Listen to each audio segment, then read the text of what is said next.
انہوں نے کرنی تھی, کوئی اور بھی لیڈر کر سکتا؟ دیکھیں میں بات میں آپ کو کروں ستی صاحب, میں آپ کی بات کرتا ہوں.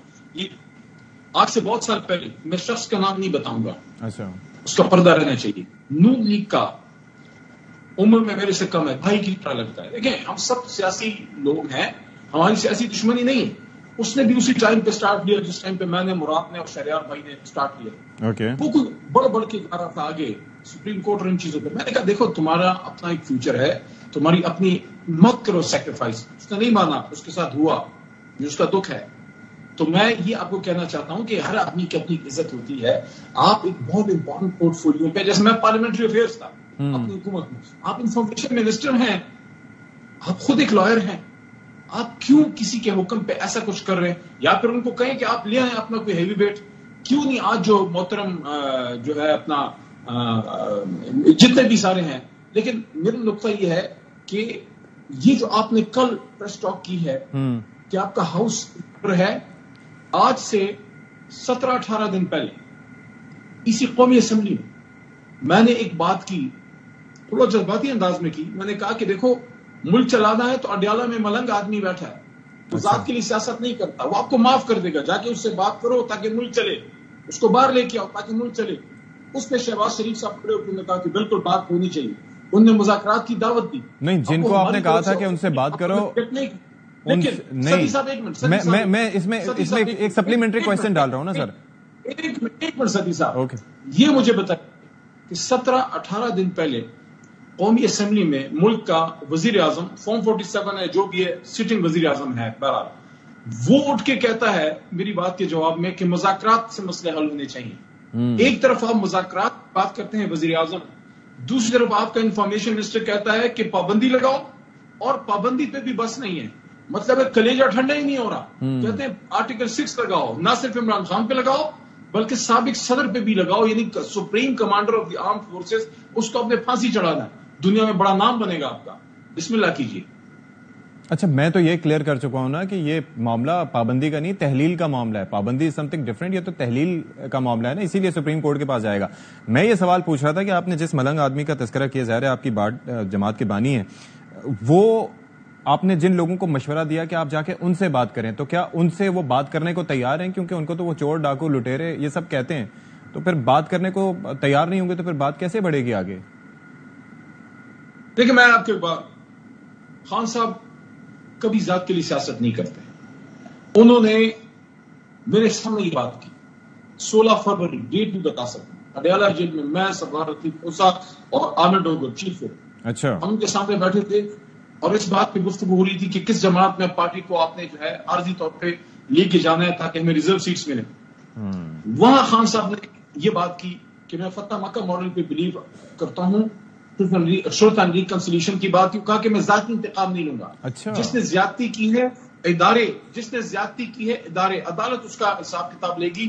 انہوں نے جو بات کی وہ یہ تھی کہ سچ بولیں اور ملک کو آگے لے کے جائیں. دیکھیے اب وہ خان صاحب نے کبھی بھی یہ نہیں کہا کہ میں مذاکرات, لیکن انہوں نے یہ کہا کہ مذاکرات اگر ہوں تو میننگ فل ہوں.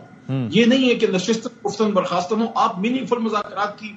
تو مجھے یہ بتائیے, تو یہ نہیں کہا کہ کس سے ہوں, طرف سے آج تک حکومت کی طرف سے کوئی سنجیدہ کوشش ہوئی؟ کون سا کوئی وفد اپوزیشن لیڈر کے پاس آج تک ہے؟ مجھے نام بتائیں.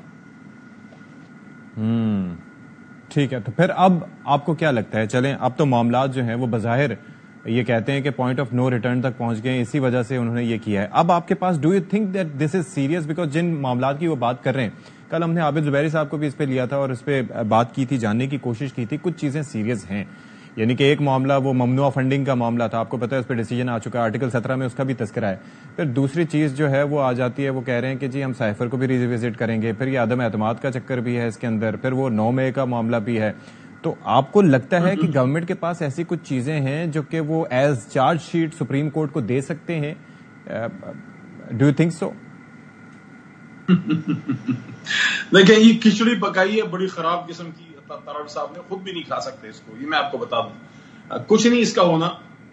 اس وقت پاکستان کی سیاسی جماعتوں کو بشمول ہم سب کو چاہیے کہ اس مشکل سے اس قوم کو نکالیں. سب سے امپورٹنٹ چیز یہ ہے کہ جب تک عمران خان صاحب, اگر وہ ایک شخص ہو جس کے پیچھے قوم نہیں ہے تو آپ اس کے ساتھ جو مرضی آئے آپ کریں, وہ آپ انتقام نکالنے کرنا ہے. لیکن مسئلہ یہ ہے کہ اگر آپ عمران خان صاحب کی طرف جاتے ہیں تو اس کے پیچھے پوری قوم کھڑی.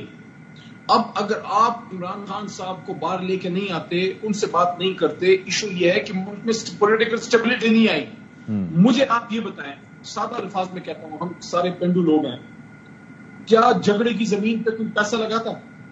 Obviously not. اگر پاکستان میں پولیٹیکل اسٹیبلٹی نہیں ہوگی, کس کا کوئی دماغ خراب ہوگا کہ باہر سے وہ اپنے کروڑوں روپے یا لاکھوں ڈالر پاکستان میں لا کے کوئی انڈسٹری لگائے گا, کوئی جا کے یہاں پہ انویسٹمنٹ کرے؟ مجھے یہ بتائیں, کوئی انوائرمنٹ کیسی ہے پاکستان کی؟ کوئی شخص اس وقت کسی انڈسٹری میں پیسہ لگا رہا ہے؟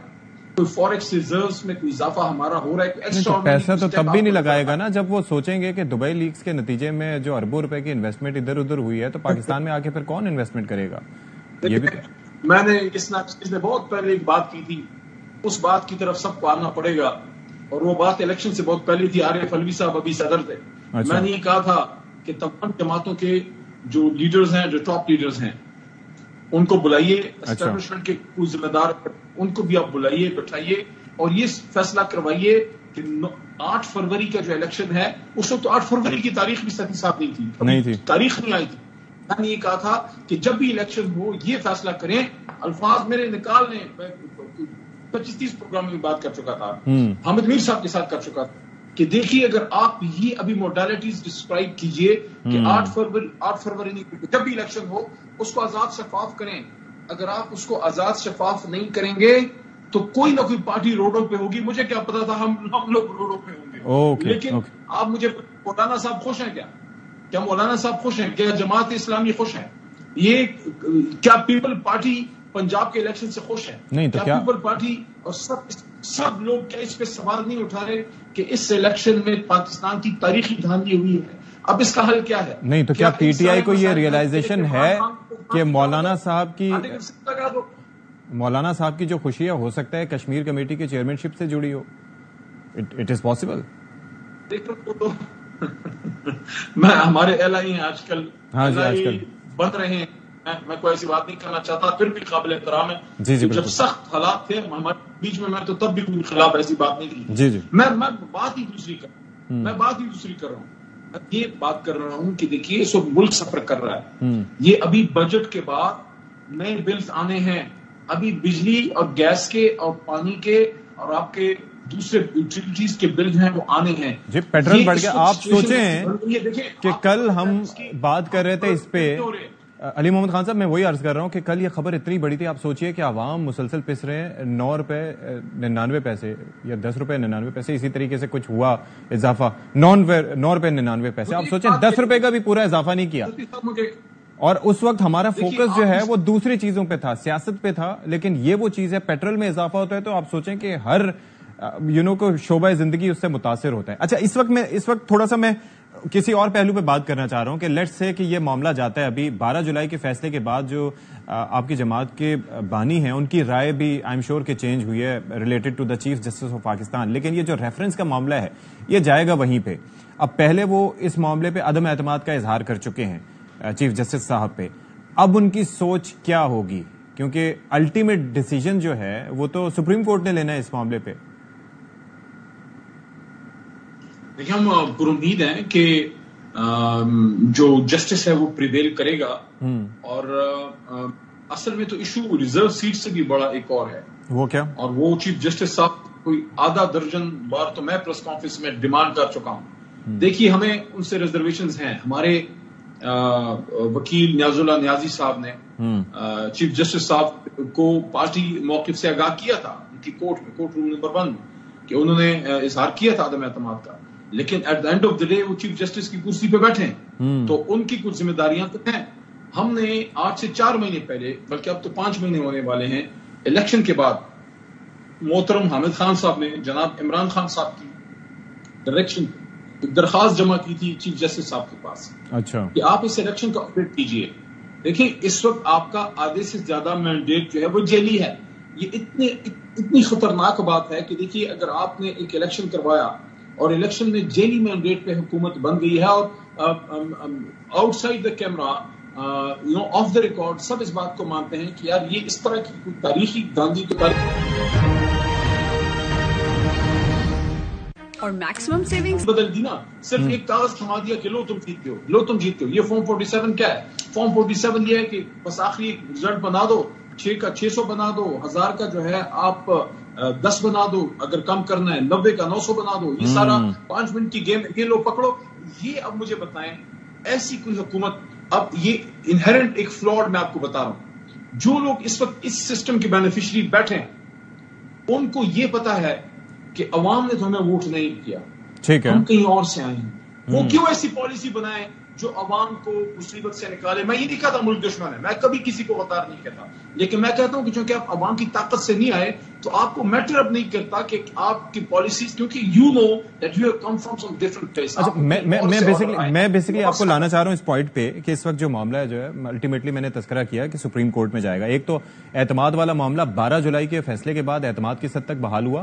دوسری چیز یہ ہے کہ ابھی ایڈ ہاک ججز کی تعیناتی کا معاملہ بھی ہے. ابھی بھی میں دیکھ رہا تھا کہ ٹکرز وغیرہ چل رہے تھے کہ بیرسٹر گوہر صاحب بھی اس کے اوپر کوئی نام وغیرہ دینا چاہ رہے ہیں، اور ظاہر ہے کہ کچھ نام دیے بھی گئے تھے، کچھ لوگوں نے اس پہ معذرت بھی کر لی. تو اس پہ آپ کا کیا بیلنس اس سے سپریم کورٹ کا تبدیل ہوگا، اور تحریک انصاف کی اس پر نظر ہے کہ یہ ہو کیا رہا ہے؟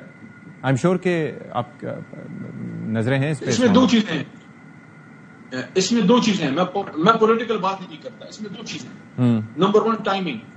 اس وقت اچانک یہ محرم کی چھٹیاں ہیں، اچانک ایڈ ہاک جج بات کہاں سے آئی؟ ایسی جب بات ہوتی ہے تو وہ بار کاؤنسل میں ڈسکس ہوتی ہے، ہم خود لائرز ہیں، وی نو دس. آپ سرکلز میں بات چلتی ہے، نام آتے ہیں، ڈسکشن ہوتی ہے، اور اس وقت ایسی ایمرجنسی کیا آ گئی ہے. اور دوسری چیز جو اصولی ہے وہ یہ ہے کہ تقریباً میرے خیال میں 9 سال ہو گئے ہیں، بیرسٹر گورن نے اس کا ذکر کیا، 2015 میں آخری بار ہوتے، اس کے بعد ایڈ ہاک نہیں ہے. میں خود ججز کمیٹی کا پارلیمنٹ جو ججز کی ہے اس کا میں ابھی بھی ممبر ہوں، اپنی حکومت کے زمانے میں بھی ممبر تھا. اچھا کیا امر مان وہ جو پارلیمانی کمیٹی ہے کیوں نہیں آ سکتے؟ ریگولر ججز ایڈ ہاکزم سے ہمیں دور رہنا چاہیے. دیکھیں ایڈ ہاکزم سے نہ ملک چلتا ہے نہ ایڈ ہاکزم سے. اچھا میرا اس میں ایک اور سوال بھی تھا علی محمد خان صاحب، میں ایک اور چیز بھی جاننا چاہ رہا تھا. بیسیکلی یہ پوائنٹ بڑا سیریس ہے. دیکھیں یہ ایڈ ہاک ججز وہ جج صاحبان ہوتے ہیں جو سینئر ہوتے ہیں، اپنے ایک عمر ایج پوری کر کے وہ ریٹائر ہو چکے ہوتے ہیں. یعنی کہ دیر از اے ریزن نا کہ آپ نے ان کو ایک عمر کے بعد ان کو ریٹائر کر دیا، اس کے بعد آپ ان کو، یعنی کہ اگر وہ چیف جسٹس بھی ہوں گے تو ان کی ایج پوری ہو جائے گی تو وہ ریٹائر ہو جائیں گے. اس کے بعد آپ ان کو ایڈ ہاک جج کے طور پر لے کے آتے ہیں، اور ان کو ظاہر ہے کہ وہ ایڈ ہاک جج ہوتے ہیں ایک عرصے کے لیے، اور اس کے بعد وہ ایز اے جونیئر جج کام کرتے ہیں، سینیورٹی لسٹ میں سب سے نیچے جاتے ہیں. تو یہ از اٹ فیئر جو پروسیجر ہے؟ یہ دیکھیں میں تو انسٹیٹیوشن بلڈنگ پہ بلیو کرتا ہوں، اور میں سمجھتا ہوں کہ شخصیات جتنی بھی بڑی ہوں وہ ملک سے اداروں سے بڑے نہیں ہوتے. اداروں کو مضبوط کیجیے، نہ ایکسٹینشن ہونی چاہیے روٹین میں، کبھی بھی ایکسٹینشن نہیں ہونی چاہیے، چاہے وہ سپریم کورٹ کا چیف جسٹس ہو، چاہے وہ آرمی چیف ہو. اگر جنگ ہو رہی ہے آپ نئی کمانڈ چینج کر سکتے ہو، ایک علیحدہ سچویشن ہے، لیکن آپ کے پاس اللہ کے کرم سے ہر ادارے میں، چاہے وہ بیوروکریسی ہے، چاہے وہ جوڈیشری ہے، وہ آرم فورسز ہیں یا ایون پولیٹیکل پارٹیز ہیں، آپ کے پاس نئی لیڈرشپ تیار ہوتی ہے. جب آپ ایڈوکیزم کی طرف جاتے ہیں تو نیچے جو ایک لائن چین ہوتی ہے اس کو وہ ڈسٹرب ہوتی ہے. آپ کے پاس قابل ترین ججز موجود ہیں، آپ میٹنگ کیجئے، ریگولر ججز لے کے آئیے. کیا امر مانے ہیں کہ ہم ریگولر ججز کیوں نہیں لگا سکتے؟ جب ایڈوکیزم آتی ہے، جب پوسٹ ریٹائرمنٹ لوگوں کو ری امپلائی کیا جاتا ہے، چاہے جتنا بھی اچھا آدمی ہو. میں یہ نہیں کہتا کہ کوئی شخص اگر ایڈوک آ رہا ہے تو وہ بھائی نہیں غلط ہے، لیکن اس میں بہت زیادہ سوالات اٹھتے ہیں. تو ہم انسٹیٹیوشنز کو اس طرح سے مضبوط نہیں کر سکتے. انسٹیٹیوشن مضبوط کیسے ہوں گے؟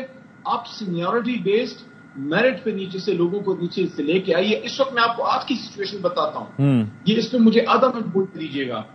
پچھلے دنوں پارلیمنٹری کمیٹی آن ججز میں جج صاحبان کے نام آئے. اس وقت ہمارا جو روٹین ہے، جو پریکٹس ہے وہ یہ ہے کہ خیبر پختونخوا سے 3 جج آتے ہیں اور سپریم کورٹ میں بیٹھے ہوتے ہیں. پنجاب سے آپ کے میرے خیال میں 6 ہوتے ہیں اور 5 ہوتے ہیں. سندھ سے 4 ہوتے ہیں، پنجاب سے 5 ہوتے ہیں، سندھ سے 4 ہوتے ہیں اور بلوچستان سے 2 ہوتے ہیں. اس وقت جب انہوں نے نام بھیجے ہیں جوڈیشل کمیشن سے، اس میں خیبر پختونخوا کے جو 3 کا ایک کوٹا تو نہیں کہہ سکتے، لیکن روٹین ہے کہ 3 ججز ہوتے ہیں. آپ نے ادھر سے 2 رکھے ہیں، تیسرا ابھی تک کوئی نہیں، اور سندھ کے 4 پورے کو 5واں دے دیا. بجائے اس کے کم ان چیزوں کو ایڈریس کریں کہ خیبر پختونخوا کو ان کا ایک جج کیوں نہیں دے رہے؟ اتنا قیمتی جج تھا جسٹس ابراہیم، اس کو آپ نے ایلیویٹ نہیں کیا، وہ چلا گیا. دیکھیں یہ اثاثے ہیں جو آپ سے ضائع ہوتے ہیں. آپ اپنے صوبوں کو, چھوٹے صوبوں کو, جو اگنور صوبے ہیں ان کے لوگوں کو لے کے آئیے, خواتین کو لے کے آئیے, میرٹ پہ لے کے آئیے.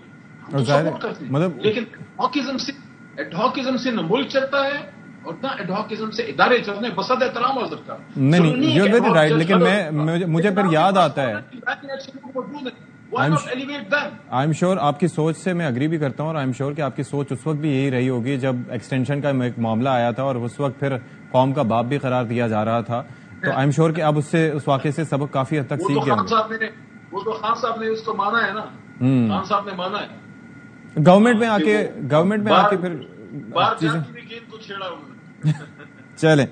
تھینک یو سو مچ علی محمد خان صاحب, پلیزر ٹاکنگ ٹو یو. جی اس پہ ہم نے بات کی سیاسی معاملات کیا ہیں اور اب کیا حکومت کرنے جا رہی ہے. جو پاور سیکٹر کا معاملہ ہے, یعنی کہ اس کے اندر ہم دیکھ رہے ہیں کہ بہت سے ہمیں چیلنجز ہیں, بہت سے مسائل ہیں, اور کس طریقے سے اس کو سارٹ کیا جا سکتا ہے. انرجی کرائسس ہیں کیا, اور لوگوں کے اوپر کیا بجلی کس طریقے سے بلوں کی صورت میں گرنے والی ہے. یہ تھوڑا سا پروسیس آپ کو سمجھانے کی اور خود بھی سمجھنے کی کوشش کریں گے ایک بریک کے بعد.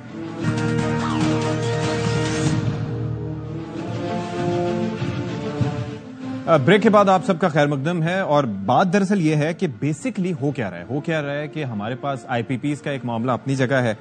پھر یہ ہے کہ جو بجلی کا بحران ہے وہ بڑھتا چلا جا رہا ہے. لوڈ شیڈنگ اعلانیہ غیر اعلانیہ پورے ملک میں ہو رہی ہے. پھر جو بیس پرائز ہے وہ 7 روپے سے زائد فی یونٹ بڑھا دی گئی ہے, اور اس کے اندر آپ یہ سوچئے کہ اس سے ابھی 3 مہینے تک تو استثناء ہوگا, لیکن 3 مہینے بعد یہ پروٹیکٹڈ نان پروٹیکٹڈ سارے کے سارے صارفین اس سے متاثر ہوں گے. اور جو بجلی کے بل ابھی بھی ایک طرح سے آپ سوچئے کہ یعنی کہ جب بل کی ڈیٹ آ رہی ہوتی ہے تو میرا بھی دل گھبرا رہا ہوتا ہے, بلکہ ہر پاکستانی کے دل پہ بجلیاں ہی گر رہی ہوتی ہیں کہ بجلی آ نہیں رہی اور بل کس طرح کا آ رہا ہے اور وہ کس طریقے سے ہم مینج کریں گے. پھر اس کے اندر چکر یہ ہے کہ ایک جانب تو ہمارے پاس سستی بجلی پیدا کرنے کے ذرائع اس طرح سے نہیں ہے. ہائیڈل ذرائع سے بجلی سستی پیدا ہو سکتی ہے, لیکن پھر وہ معاملہ آ جاتا ہے کہ ہمارے پاس ایک عرصے سے نئے ڈیمز نہیں بنے. بھاشا ڈیم کا آپ نے تذکرہ سنا ہوگا, رولر کمپیکٹ کنکریٹ ڈیم بننا کب تھا, 2008 سے 14 تک نہیں بنا اب تک. وہ اگر ہوتا تو 4500 میگا واٹ اس سے بجلی آ جاتی. اگر ہم کالا باغ کی بات کریں, اگر وہ بن جاتا تو ایک عرصہ پہلے تو 3600 میگا واٹ بجلی اس سے آ جاتی. کافی کچھ ہو سکتا تھا. لیکن اب یہ ہے کہ ان ڈیمز کے لیے پیسے جمع کرنا بھی ایک بڑا مشکل ٹاسک ہے, اور کافی اس پر تحفظات بھی جو کنسورشیمز اس طرح کے ہوتے ہیں جو پیسے دیتے ہیں ان کے بھی اپنی جگہ ہوتے ہیں. اب معاملہ یہ ہے کہ بجلی مہنگی ہے تو مہنگی ملے گی, لیکن اس وقت بھی جو المیہ یہ ہے کہ کئی لوگ ایسے ہیں, جیسے کہ وابڈا کے ملازمین کی ہم بات کرتے ہیں تو اربوں روپے کی ان کو مفت کی بجلی دی جا رہی ہے. پھر سرکاری اداروں کی جانب سے جو مفت بجلی کے یونٹس کی جو کل لاگت ہے وہ تقریباً 22 سے 25 ارب روپے سالانہ کے درمیان ہے. اچھا, پھر دیگر سرکاری محکموں کی اگر ہم بات کریں تو اس کے بھی نمبرز ہمارے پاس ہیں کہ گریڈ 1 سے 22 کے ملازمین کو دیے جانے والے الاؤنس بھی اربوں روپے میں ہیں.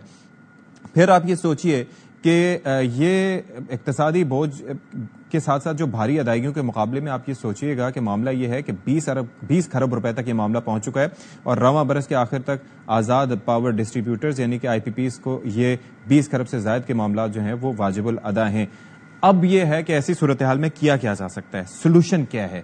ہم بیٹھ کے یہاں پر کرٹیسائز تو کر سکتے ہیں, لیکن ہم نے اس پروگرام کے اس حصے میں کوشش کی ہے کہ ہم بات کریں کہ کس کے پاس اس کا حل ہے, کس کے پاس الادین کا ایسا چراغ ہے جس سے حل نکالا جا سکتا ہے. تو جو مہمان ہیں ان کا تعارف آپ سے کروا دیتے ہیں. مزمل اسلم صاحب ہمیں جوائن کر رہے ہیں, ایڈوائزر ہیں اے پی کے فار فائنینس.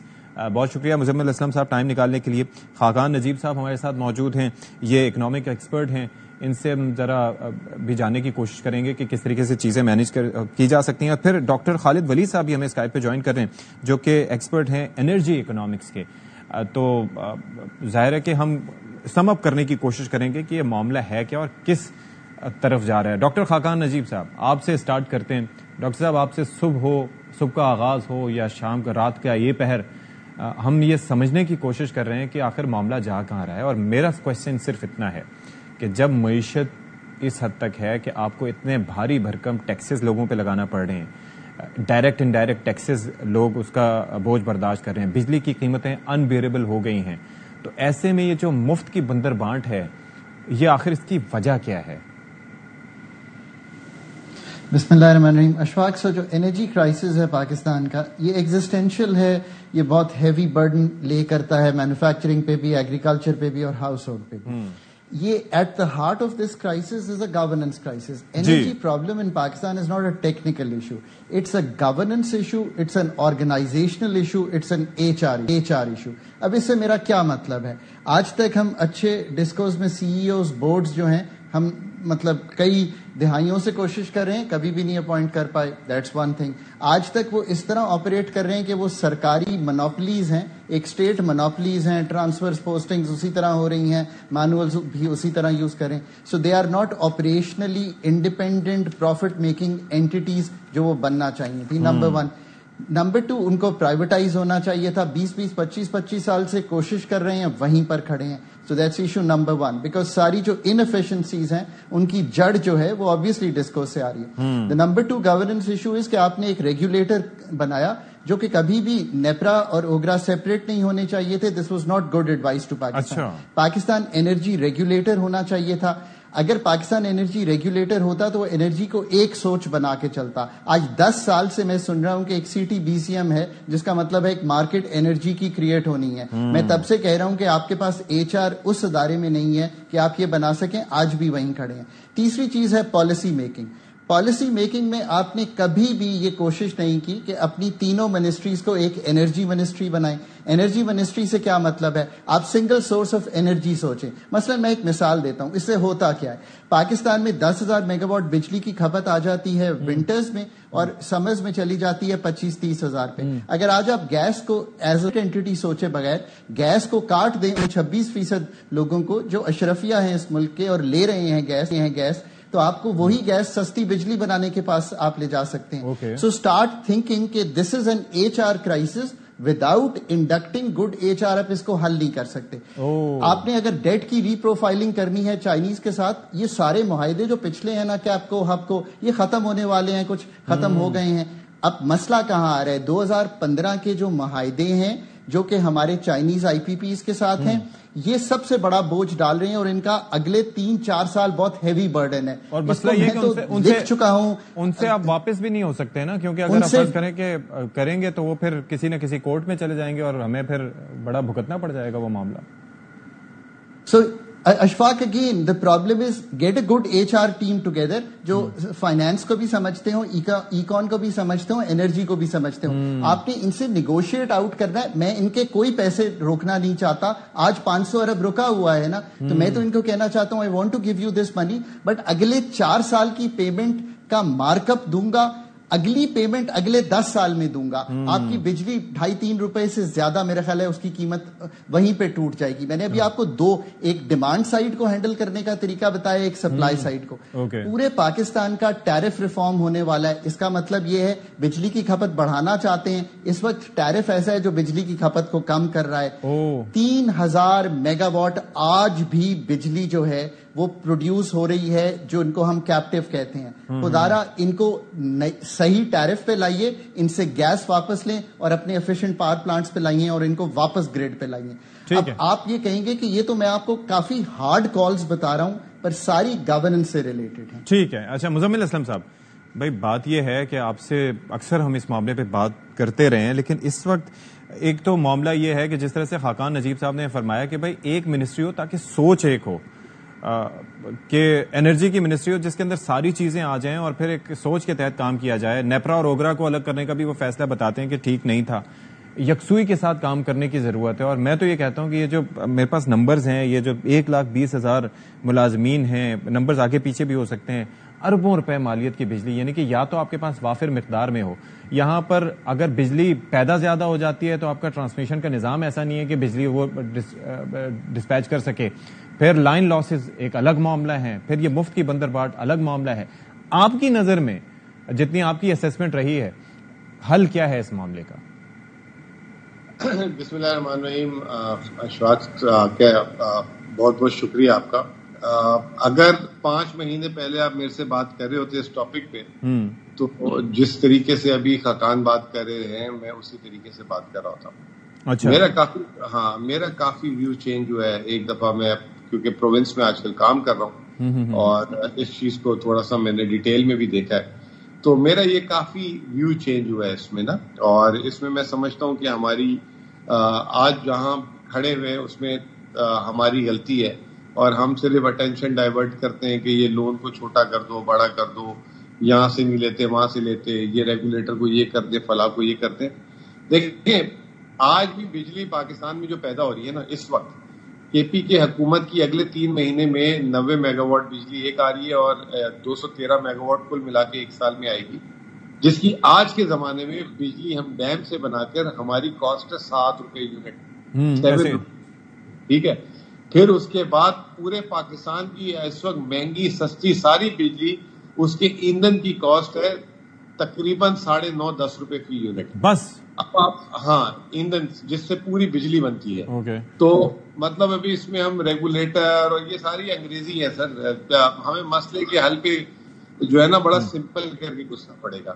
اب 9-10 روپے کی بجلی اس مہنگائی کے دور پہ بھی بن رہی ہے جب کے پی کی بھی آ رہی ہے. ٹھیک ہے نا. تو یہ 70-80 روپے کی ہم کیوں لے رہے ہیں؟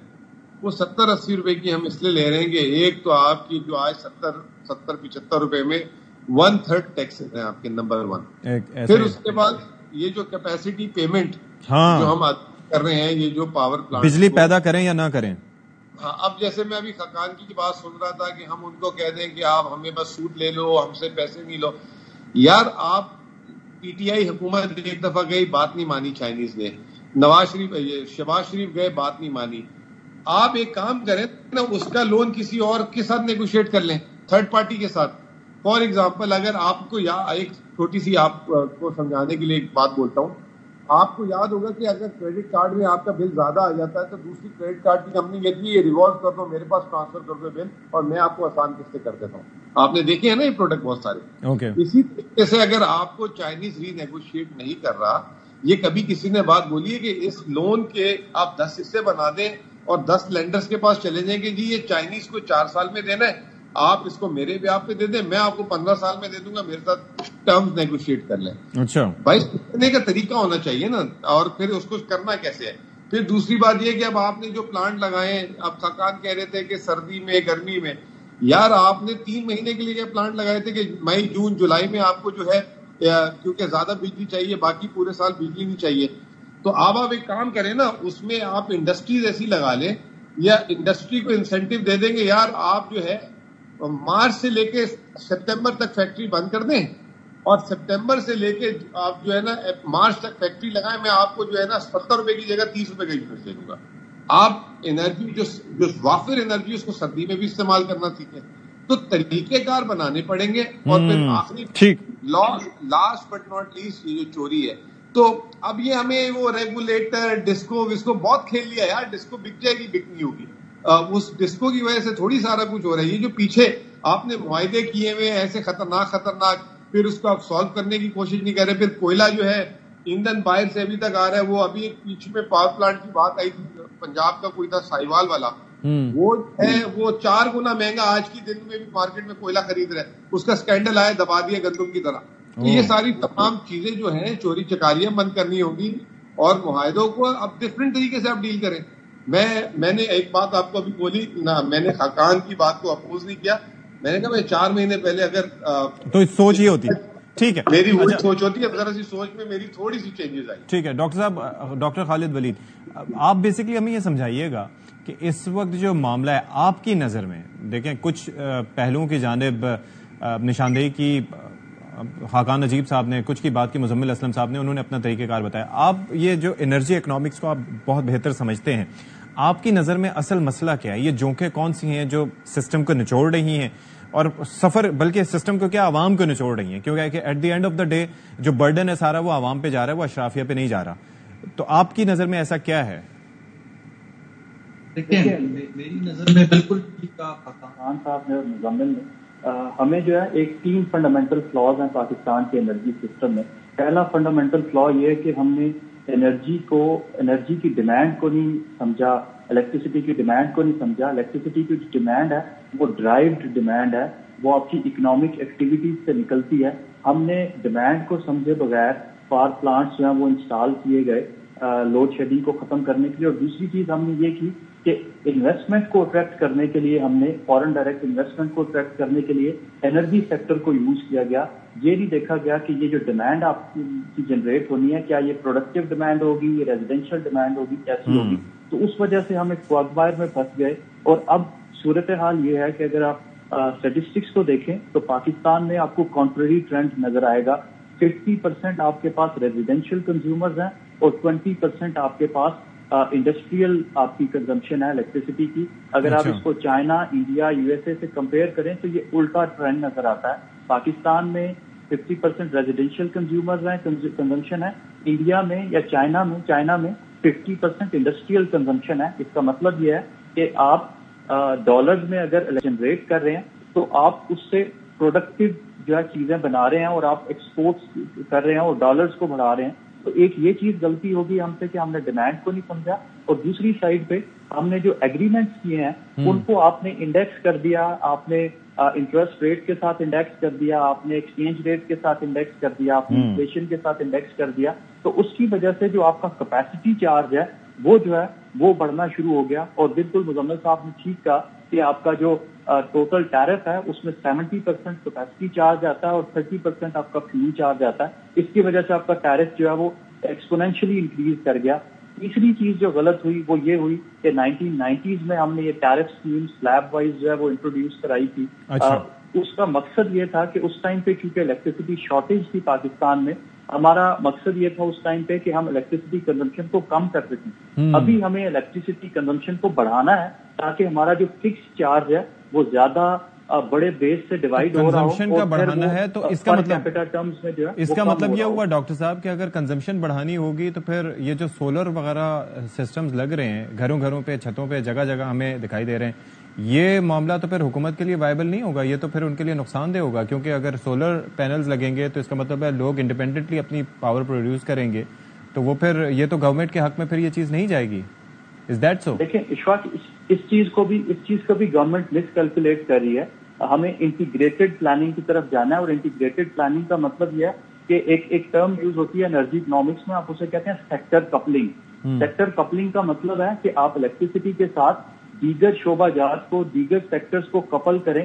فار ایگزامپل, ایک چھوٹی سی ایگزامپل خاقان صاحب کی بات کو بلڈ آن کرتے ہوئے, کہ آپ کا جو ٹوین کرائسس جنریٹ ہوتا ہے پاکستان میں گیس سپلائی کا یا گیس کرائسس, آپ یہ جو سولر روف ٹاپس ہیں اس کو لنک کریں اپنی کچن انرجی کے ساتھ. آپ نے سٹووز کو جو ہے وہ الیکٹریفائی کریں تاکہ آپ کا جو الیکٹریسٹی ڈیمانڈ ہے وہ انکریز ہو سکے. دوسری سائڈ پہ آپ کو الیکٹرک وہیکلز میں انویسٹ کرنا ہے, آپ کو اپنی میس ٹرانزٹ سسٹم کو الیکٹرک وہیکلز پہ لے کے آنا ہے, اور اپنے 2 ویلرز اور 3 ویلرز کو لے کے آنا ہے, تاکہ یہ جو ایڈیشنل آپ کی الیکٹریسٹی جنریٹ ہو رہی ہے ویا روف ٹاپ سولر, یہ سیکٹر کپلنگ کے تھرو جو ہے وہ کنزمپشن جو ہے وہ ادھر جا سکے, اور آپ کا جو امپورٹ کا برڈن ہے آئل کا, گیس کا, وہ بھی جو ہے وہ کم ہو سکے. تو اس طرح سے انٹیگریٹڈ پلاننگ کا فقدان ہے پاکستان میں.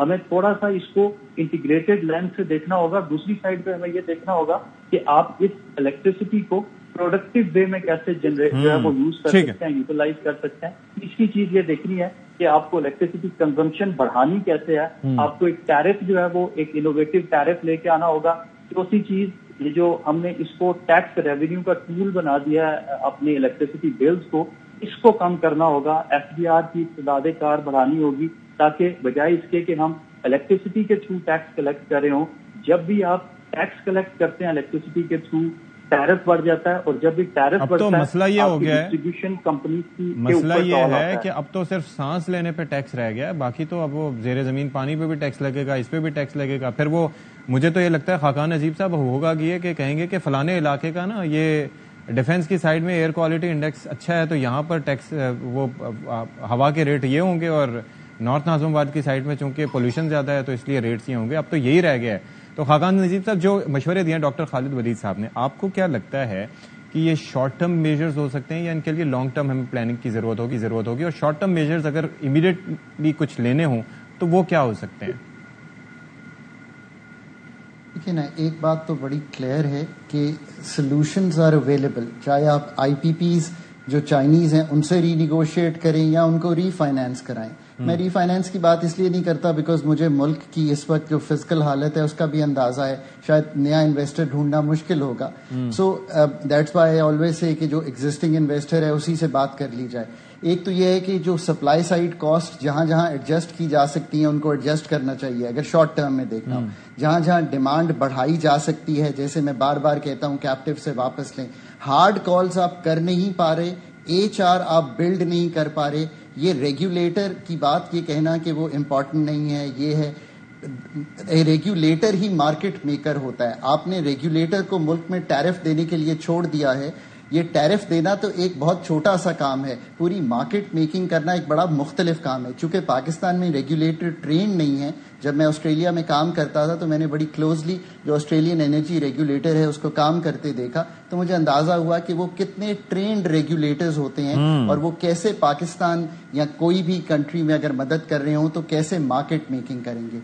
تیسری بات یہ ہے کہ ڈسکوز کے جتنے مرضی بورڈز تبدیل کر دیں, میرا نہیں خیال کہ اگر 1% کا بھی میرا انٹرسٹ نہیں ہوگا آن دیٹ بورڈ بیکاز میں کوئی اس میں انویسٹڈ نہیں ہوں, یہ بات نہیں بنے گی.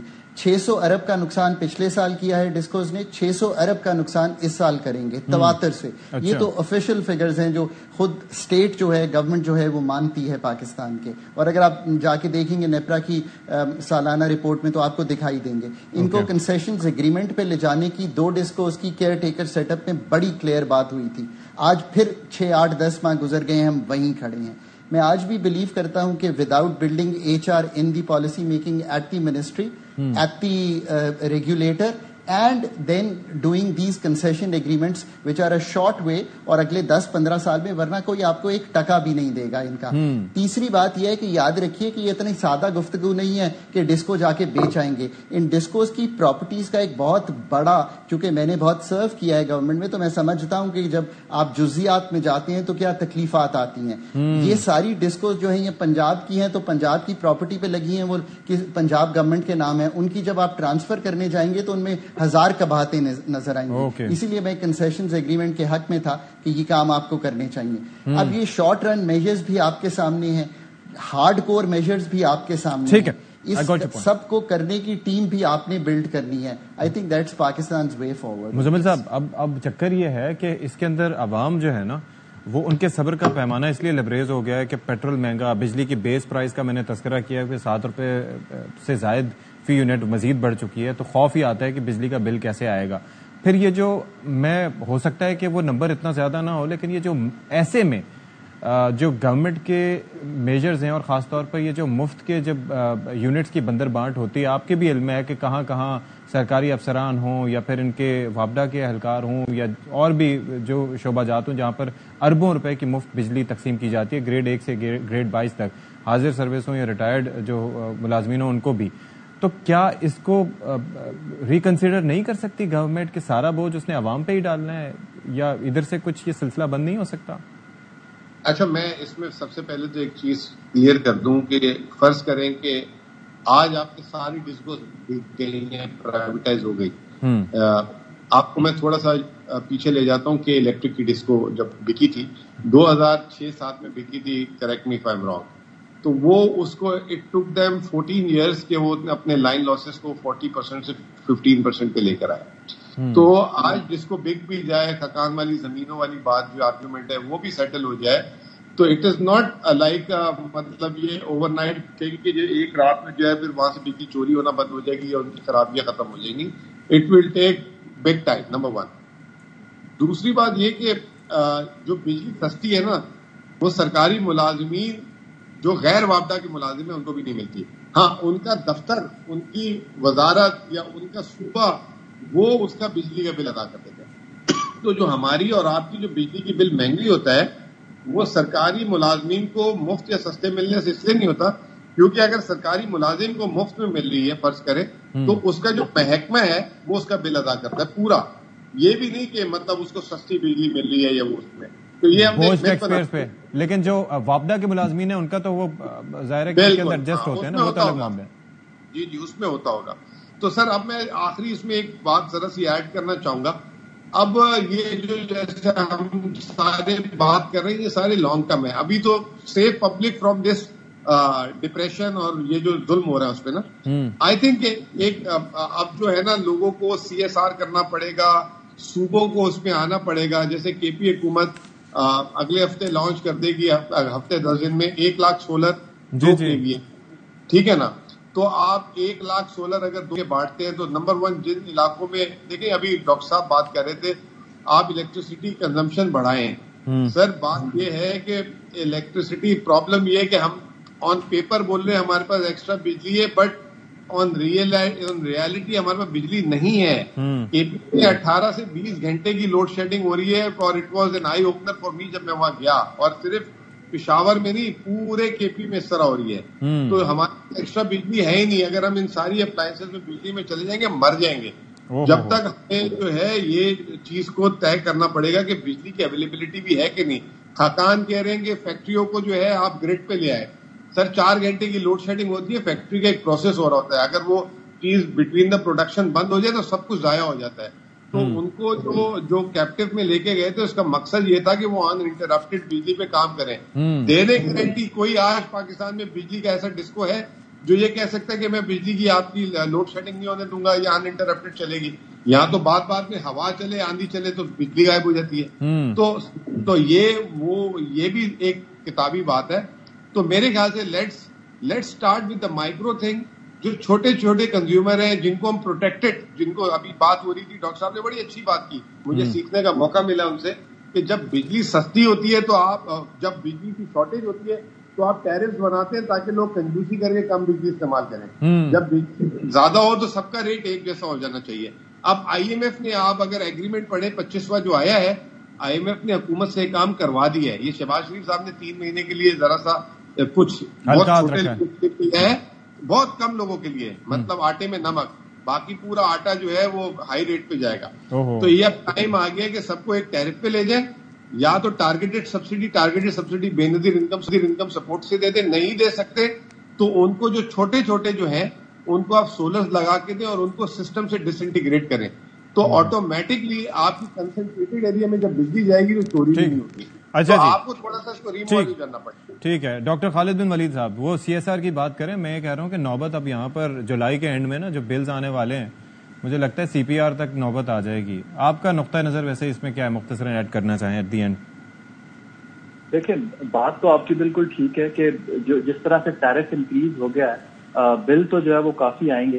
اس میں ایک سجیشن یہ تھی، شاید پچھلے سال بھی ہم لوگ جو ہے STPI کے پلیٹ فارم سے ریسرچ کر رہے تھے، وہ یہ تھی کہ شاید ایوریج بلنگ جو ہے وہ سٹارٹ کر دی جائے. اس میں یہ تھا کہ جو آپ کی پیک آ رہی ہے سمر میں، وہ جو ہے وہ تھوڑا سا ونٹر کے ساتھ کمپنسیٹ ہو جاتی ہے. ایک تو یہ ہے. دوسرا یہ کہ آپ کا یہ جو بلنگ کے بڑے انوویٹو جو ہے وہ سولوشنز بھی، فائنینشیل سولوشنز آ گئے ہیں، ان کو شاید مائکرو فائنانس کے تھرو شاید اگر انٹیگریٹ کر لیا جائے تو وہ بھی ٹول جو ہے وہ تھوڑا سا کم ہو سکتا ہے. تیسری چیز، ٹارگیٹڈ سبسڈیز کی بات مزمل صاحب نے کی، بالکل ہونی چاہیے. اس سے شاید فائنینشیل انسٹیبلٹی جو ہے وہ ختم ہو سکتی ہے. چوتھی چیز جو چیز میں ایڈ کرنا چاہ رہا ہوں یہاں پہ، وہ یہ کہ اگر آپ امیڈیٹ اس میں کچھ کرنا چاہ رہے ہیں تو میرے خیال سے پرائیویٹائزیشن کے ساتھ ساتھ، ہم جب بھی پرائیویٹائزیشن کی بات کرتے ہیں، ڈسکوز کو پرائیویٹائز کرنے کی، ساتھ میں ہمیں مارکیٹ لبرلائزیشن کی بات بھی کرنی چاہیے. اور جو ریگولیٹر کا رول ہے اس کو افیکٹو کرنے کی، اس کو فرام ریگولیٹر ٹو فیسیلیٹیٹر کا رول جو ہے وہ جب تک نہیں آئے گا تب تک نہیں ہوگا. جب تک کمپیٹیٹو انوائرمنٹ نہیں آئے گا میرے خیال سے تب تک اسٹاپ کیپ ارینجمنٹ تو آ سکتے ہیں آپ کے پاس سیکٹر میں. ہم لوگ جو ہے وہ کسی لانگ ٹرم سسٹینڈ میئر کی طرف نہیں جا سکتے. اور چوتھی چیز، جو آپ کا فائنینشیل انسٹیبلٹی ہے وہ آپ کی جنریشن سائڈ سے شروع ہو رہا ہے، اور اس میں آپ کے جو CPEC کے اندر IPPs لگے ہیں، اس کے ساتھ جو ہے وہ ان کو فائنینشیل، ان کا جو آرکیٹیکچر ہے اس کو سمجھنے کی بھی ضرورت ہے. چائنیز فائنینشیل زیادہ افیکٹو کمیونیکیشن. مختصراً اگر آپ کچھ اس میں ایڈ کرنا چاہیں. Do you agree with doctor Khalid Waleed? دیکھیں، یہ جب تک آپ کتابی باتیں سمجھیں گے نہیں اور سیکھیں گے نہیں، جب تک آپ اچھا HR ایڈ نہیں کریں گے، جب تک دنیا بھر کے جو سلوشنز ہیں، energy ministry, good regulator, bringing cost of doing business down, bringing the demand in parity with جو اس وقت ہمارے پاس نظام ہے، جو ہماری سپلائی سائڈ ہے اس کو ٹھیک کرنا، یہ سارے کام آپ جب تک اکٹھے کریں گے نہیں. اور کسی نے کبھی نہیں کہا کہ پرائیویٹائزیشن کوئی پنیشیا ہوتا ہے. پر اگر آپ آپریشن اسٹیٹ رن منوپلیز میں رکھیں گے, 2 سوئی کمپنیز میں رکھیں گے, تو وہی حال ہوگا جو پاکستان کا ہو رہا ہے. اور یہ بھی بات صحیح نہیں ہے, جو انڈسٹریل فیڈر ہیں پاکستان میں ان کو مکمل بجلی دی جاتی ہے. ہم اگر وزٹ کریں گے تو ہمیں یہ بھی اندازہ ہو جائے گا. سو یہ ریئل سولوشنز ہیں. اگر پیچ ورک کرنا ہے تو ہم یہیں کھڑے رہیں گے جہاں آج کھڑے ہیں. عادت ہی ہماری پیچ ورک کی, اب کیا کریں, وہ زیادہ ہمیں سہولت والا لگتا ہے. تھینک یو سو مچ خاقان نجیب صاحب, اس کے ساتھ ساتھ ڈاکٹر خالد ولید صاحب اور Muzammil Aslam sahab. Thank you so much for joining us. Solutions there, اور ظاہر ہے کہ جب ایسے معاملات ہوتے ہیں تو ان میں لانگ ٹرم سولوشنز ہی ہوتے ہیں, لیکن we have to start from somewhere. Programme میں فی الحال اتنا ہے. اشفاق ستھی کو اجازت دیجیے. اللہ حافظ.